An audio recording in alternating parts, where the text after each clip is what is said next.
আজকে আমি আপনাদের সাথে ঘরে থাকা উপকরণ দিয়ে খুব সহজ উপায়ে মোরগ পোলাও রান্নার রেসিপি শেয়ার করব।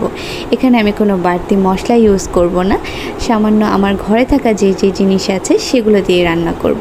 এখানে আমি বাদাম বাটাটাও স্কিপ করে যাব, আপনারা চাইলে ইউজ করে নিতে পারেন। আসসালামু আলাইকুম, আমি সাইদা। কেমন আছেন সবাই? আশা করি সবাই অনেক অনেক ভালো আছেন। এখানে আমি ফার্স্টেই একটা বাটির মধ্যে 5 থেকে 6 চামচের মতো গুঁড়ো দুধ এবং পানি দিয়ে প্রথমে এটাকে গুলিয়ে নিয়েছি এবং এক স্লাইস লেবুর রস দিয়ে দিয়েছি। যেহেতু আমার কাছে ভিনেগারটা অ্যাভেলেবেল ছিল না, তাই আমি লেবুর রস দিয়ে টক দই বানিয়ে নিয়েছি। এটা আপনারা ঘরে ইনস্ট্যান্ট যেটাকে বলে টক দই, সেটাকে মেক করে নিয়েছি। আপনাদের যদি কেনা টক দই থাকে আপনারা সেটা ইউজ করে নেবেন। এখানে আমি একটা মুরগিকে 4 পিস করে নিয়েছি এবং একটা লেগ পিসকে কেটে নিয়েছি।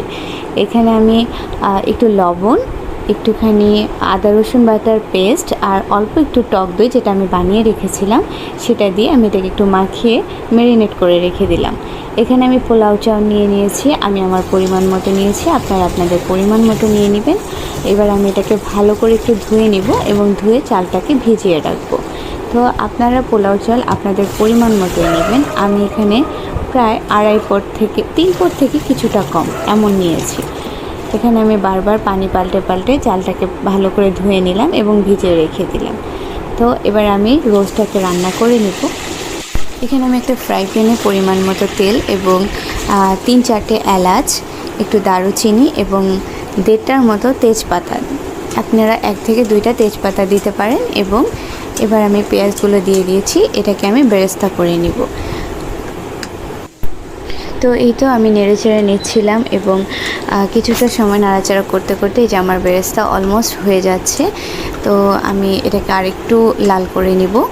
তো কিছুটা পরিমাণ আমি উঠিয়ে রেখে দিয়েছি পোলাওয়ে দেওয়ার জন্য, আর বাকিটা আমি রোস্টের জন্য নিয়ে নিলাম। এখানে আমি আদা রসুনের পেস্ট দিয়েছি প্রায় 1.5 টেবিল চামচের মতো, 2 টেবিল চামচের মতো। তো এটাকে আমি ভালো করে একটু ভেজে নেব। এবার আমি এখানে মিক্সড করা গুঁড়ো দুধটাকে আমি পানি দিয়ে গুলিয়ে রেখেছিলাম, সেটাকে আমি দিলাম। যেহেতু ঘন হয়েছিল একদম, তাই আমি অল্প একটু পানি অ্যাড করলাম। আমি পুরো রান্নাটাই দুধ দিয়ে করব, তাই আর কি আমি দুধই দিলাম প্রথমে। আর এখানে আমি আমার যে টক দইটা বানিয়ে রেখেছিলাম সেই টক দইটা দিয়ে দিলাম।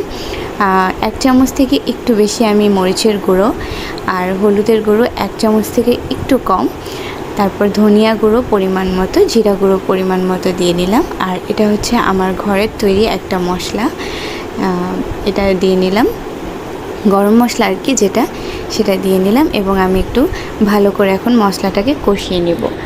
যেহেতু আমি তখন দুধ অ্যাড করেছিলাম, এখন আবার দুধই অ্যাড করছি, কারণ আমি পুরো রান্নাটা দুধ দিয়েই করব। আর এখানে আমি দুধ দিয়ে এটাকে কষিয়ে নেব। এবার আমি লবণ দিয়ে দিয়েছি, আমি আমার পরিমাণ মতো লবণ দিয়েছি এবং অল্প পরিমাণে চিনি দিয়ে দিলাম। এবার আমি এটাকে ভালো করে মশলাটাকে কষিয়ে নেব। আপনারাও ভালো করে মশলাটাকে একটু কষিয়ে নেবেন। আমি এখানে কাঁচামরিচগুলোকে ভেঙে দিয়েছিলাম, পরে আমি আবার কাঁচামরিচগুলোকে উঠিয়ে নিচ্ছিলাম, কারণ এমনিতে আমার মরিচের গুঁড়ো অনেক ঝাল, আর যেহেতু আমার বেবি খাবে, আমার হাজব্যান্ডও তেমন একটা ঝাল পছন্দ করে না, আমি জাস্ট একটা কাঁচামরিচ আস্ত দিয়ে দিলাম।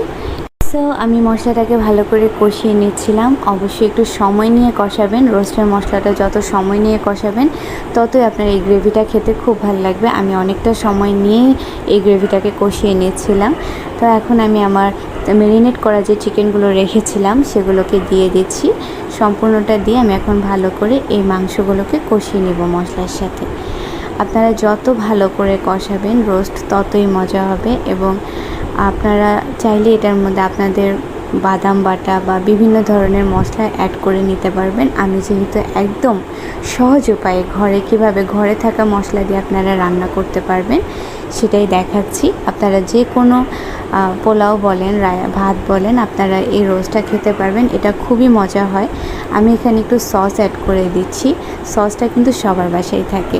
আমি আরেকটা জিনিস অ্যাড করেছি যেটা আপনারা চাইলে অ্যাভয়েড করতে পারেন, সেটা হচ্ছে টেস্টি সল্ট।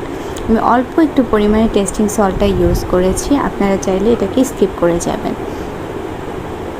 এখন আমি এখানে দুধ অ্যাড করে দিচ্ছি। আমি দুধটাকে আগেই গুলিয়ে রেখেছিলাম। এখানে আমি দুধের সাথে আরও অল্প পরিমাণে কিছু পানি অ্যাড করব, কারণ দুধটা অনেকটা ঘন ছিল, তাই আমি একটু পানি অ্যাড করে নিলাম।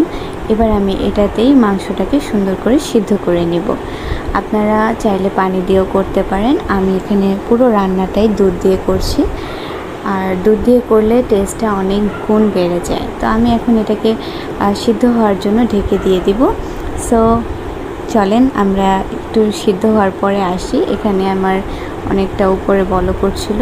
আপনারা রোস্ট রান্না করার সময় অবশ্যই একটু পর পর এটাকে নাড়িয়ে দিবেন, না হয় নিচে লেগে যাবে, এবং আগুনের পরিমাণটা মিডিয়াম আঁচের থেকে কিছুটা কম রাখবেন। আর অবশ্যই একটু নাড়িয়ে দিবেন, নাড়িয়ে না দিলে কিন্তু নিচে লেগে যাবে। আমি একটু একটা কাজ করছিলাম অন্য রুমে, এর মধ্যে আমার হালকা একটু লেগে যেতে নিয়েছিল, আলহামদুলিল্লাহ লাগেনি। আমি নাড়া দিয়ে দিয়েছিলাম সঠিক সময়। আপনারা একটু পরপর রোস্টের মানে নাড়াটা দিয়ে নেবেন, তাহলে আর কিন্তু নিচে লেগে যাবে না। লেগে গেলে কিন্তু খেতে ভালো লাগবে না। মশলাটাই তো মেইন, যদি মশলাটা লেগে যায় তাহলে কিন্তু খেতে ভালো লাগবে না। তো এই যে কথা বলতে বলতে আমার রোস্ট অলমোস্ট রেডি হয়ে যাচ্ছে, দেখতে অনেকটা ইয়ামি লাগছে। আমি এখন আবার আমার খেতে মন চাইছে। এই যে দেখেন কতটা সুস্বাদু হয়ে গিয়েছে। এই যে আমার রোস্ট এখন পুরোপুরি রেডি হয়ে গিয়েছে, আমি আপনাদেরকে দেখাচ্ছি। এই যে কতটা ইয়ামি লাগছে দেখছেন। এটা আপনারা পোলাও বলেন আর ভাত বলেন সব কিছু দিয়ে খেতে পারবেন। আমি যেহেতু মোরগ পোলাও দিব, তা আমার রোস্ট রেডি। আমি এখানে আরেকটা পাতিল চড়িয়ে দিয়েছি, এখানে আমি পোলাও রান্না করব। তা আমি এখানে তেজপাতা, দারুচিনি, এলাচ দিয়ে দিয়েছি, পেঁয়াজ দিয়ে দিয়েছি পরিমাণ মতো। পেঁয়াজের পরিমাণটা এখানে কমই দিয়েছি। তো আমি এটাকে ভালো করে নাড়িয়ে নিব। এটাকে কিন্তু বেরেস্তা করতে যাবেন না, এটাকে বেরেস্তা করতে গেলে কিন্তু কালো হয়ে যাবে। আসলে আমি এই টিপসগুলো দিচ্ছি যারা নতুন রান্না করেন তাদের জন্য। পোলাও তো সবাই রান্না করতে পারে, আমি জাস্ট অনেকেই আছেন না বিয়ের পরে নতুন নতুন রান্না করছেন, একটু টিপস নেই, তাই আমি বলছি। বেরেস্তা করলে হয় কি পোলাওটা কালো দেখা যায়, মানে ভালো দেখা যায় না। তো আমি এখানে পোলাও ভিজিয়ে রেখেছিলাম যে পোলাও চালগুলো, সেগুলোকে দিয়ে নিয়েছি। এবার আমি এখানে অল্প পরিমাণে বাটা মশলাগুলো দিয়েছিলাম, আদা এবং রসুন বাটার পেস্ট দিয়েছিলাম অল্প পরিমাণে। এটাকে আমি ভালো করে নাড়াচাড়া করে নিয়েছি। যখন ওই যে ফুটার একটা আওয়াজ হয় তখন আপনারা এটার মধ্যে পানি অ্যাড করে দিবেন। আমার ভিডিওটা কি হয়েছে জানি না, ঘুরে গিয়েছিল, তো আমার একটু ক্যামেরায় প্রবলেম হয়েছিল, আমি পানি দেওয়াটা দেখাতে পারিনি, পুরো পোলাওর ভিডিওটা নিতে পারিনি। তো এটা আমার পোলাও হয়ে গিয়েছে। আমি এখানে আমার রোস্টগুলো দিয়ে দিচ্ছিলাম। প্রচুর গরম ছিল, হাত দিয়ে উঠাতে পারছিলাম না। আমার কিচেনের স্পেসটা অনেক ছোট, অনেকটা কম জায়গা, তো আমি কোনো রকমভাবে আর কি হাতে ভিডিও করতে গেলে আমার একটু ঝামেলাই হয়, তারপরও আর কি হাতে নিয়ে করছিলাম। স্পেসটা কম, রাখার জায়গা নেই এখানে, এটাই প্রবলেম। সো আমি পোলাওর মধ্যে রোস্টগুলোকে দিয়ে সুন্দর করে ঢেকে দিলাম। এবার আমি এটাকে দমে দিয়ে দিব 8 থেকে 10 মিনিটের মতো, হালকা একদম কম আছে আমি এটাকে দম দিয়ে নিয়েছি। তো এই তো আমার পোলাও রেডি। আপনারা দমের আগুনটা বন্ধ করার পর 15 মিনিটের মতো এটাকে বন্ধই রেখে দিবেন। তো দেখেন আমার মোরগ পোলাওটা কতটা ইয়াম্মি দেখা যাচ্ছে, অনেক অনেক মজা হয়েছিল, আমার কাছে খুবই ভালো লেগেছে। এবং আপনারা একবার হলো ট্রাই করে দেখতে পারেন।